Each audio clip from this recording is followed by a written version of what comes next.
जन्म और मृत्यु रजिस्ट्रीकरण संशोधन विधेयक 2026 को समझने की जरूरत है। और यह क्यों महत्वपूर्ण है? हमारे कई वक्ताओं ने अपने अच्छे अनुभवों से और व्यवहारिक अनुभवों से इन लोगों को समझाने की कोशिश उन्होंने किया है। इसलिए ऐसे सारे वक्ताओं को मैं अपनी ओर से धन्यवाद व्यक्त करता हूं और उनसे भी आग्रह करता हूं कि समझने की कोशिश करें। विलंबित पंजीकरण संभावित दुरुपयोग को ध्यान में रखते हुए धारा 13 के 3 में संशोधन के प्रस्ताव है कि जन्म या मृत्यु की सूचना यदि 2 वर्ष के बाद दी जाती है तो ऐसे मामलों में केवल प्रथम श्रेणी के न्यायिक मजिस्ट्रेट के आदेश पर रजिस्ट्रार ही करेंगे। तो रजिस्ट्रेशन तो रजिस्ट्रार को ही करना है। अब लाने के विषय पीछे क्या है महोदय, एक चीज और मैं इनको बताना चाहूंगा कि पहले जो 21 दिनों तक जन्म और मृत्यु के रजिस्ट्रेशन प्रमाण पत्र की जो प्रक्रिया थी उसी प्रकार की है। 22 से 30 दिनों तक के भीतर की जो प्रक्रिया थी, जो रजिस्ट्रार के माध्यम से इनको दिया जाता था उसी प्रकार की है। 31 दिनों से 1 वर्ष के भीतर विलंब शुल्क के साथ केवल जिला रजिस्ट्रार के लिखित अनुमति से होता था, वह भी उसी प्रकार से है।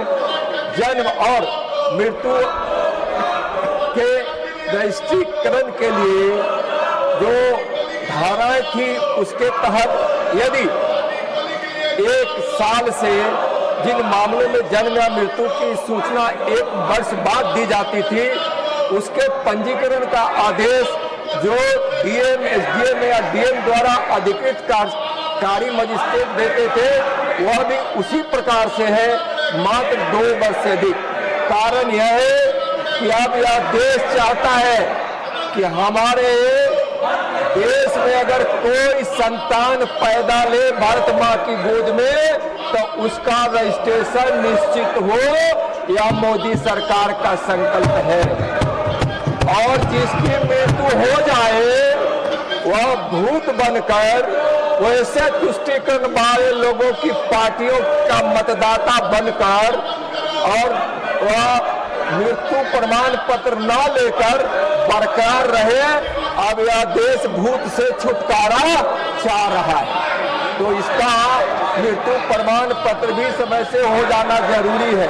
महाराज महोदय, मैं कांग्रेस की नीति समझ में नहीं आती है। क्या यह चाहते हैं और जो गड़बड़ियां होती है, बच्चा कहीं जन्म लेता है लेकिन मौका देखकर जिसका रजिस्ट्रेशन भारत में नहीं होना चाहिए, लेकिन इस देश के कुछ राज्यों की ऐसी सरकार बुलाकर उसको जन्म सर्टिफिकेट देने के लिए पहले ही से आंखें बिछाए रखती है, स्वागत के लिए तैयार रखती है, वैसा अब नहीं होने दिया जाएगा। ये तो है, तो सही लोग के लिए कहाँ रोक है? यह और सरल किया गया है, इसका डिजिटल बनाया गया है महोदय, और इसमें 3.5 लाख से ज्यादा पंजीकरण इकाइयां स्थापित है।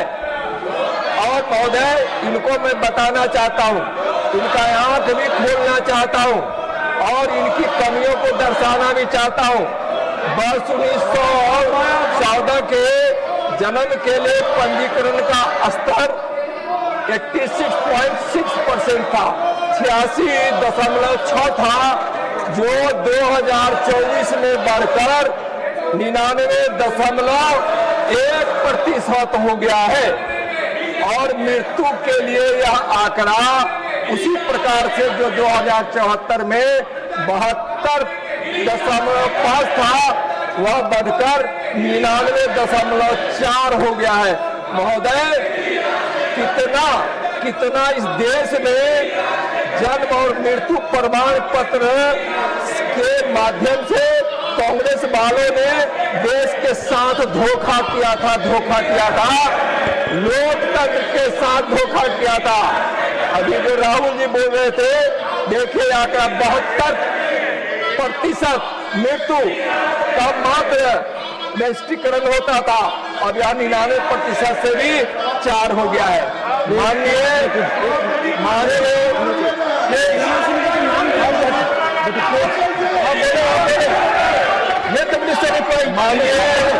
प्रधानमंत्री श्री और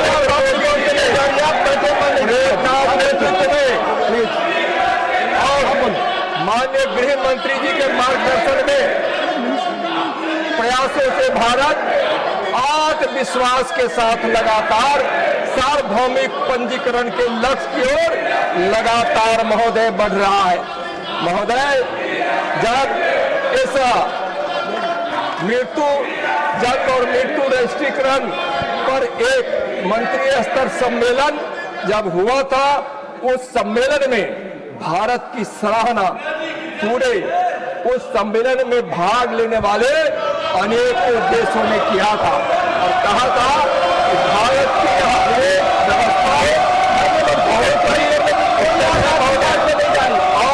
व्यवस्था नहीं जा रही है। उस सम्मेलन में भारत की प्रशंसा हुई थी। महोदय, मैं इनसे आग्रह करता हूं कि समझिए, यह संशोधन 2026 समझ में नहीं आएगी आपको यह बात। 2026 का जन्म मृत्यु